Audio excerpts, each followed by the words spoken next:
Welcome back to the new cocinay.soy. I'm your host, Carmen Julia, and today, in this Valentine's Day special, I want to share my love with you with this gluten-free chocolate cake. Line the bottom of a 20 centimeters springform pan with parchment paper. Chop the chocolate into small pieces to help it melt easier, as well as the batter. Create a double boiler. A double boiler is when you take a saucepan and a smaller bowl to create a boiler by filling the bottom pan with a little water to steam, letting the steam heat the chocolate, stirring occasionally to ensure the chocolate doesn't burn.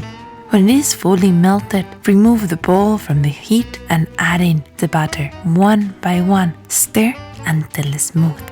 Take 2 large bowls and separate 4 egg whites and the yolk. In the bowl with the yolk, add 2 whole eggs. Whip the yolk bowl with half of the sugar until it thickens, as well as the cognac. Beat the egg whites for about 2 minutes or until it starts foaming. Add the remaining 100 grams of sugar gradually. In the meantime, slowly whisk in the warm chocolate mixture with the yolk bowl. If you do not have a stand mixer, whip it by hand. Continue until you create soft peaks. Fold a quarter of the beaten egg whites into the chocolate mixture. Then gently fold in the remaining whites in a motion drawing of infinity sign.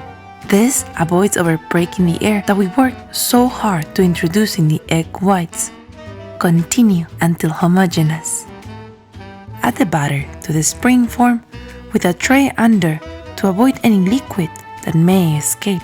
Preheat the oven to 350 Fahrenheit and bake for 35 to 40 minutes. The longer you bake, the harder the center gets.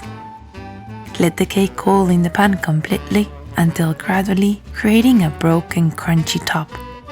Release it from the spring form. I decided to top it with strawberries and powdered sugar for this special occasion. This cake complements with lots of toppings from spices, condiments, and fruits. Make it your own special cake.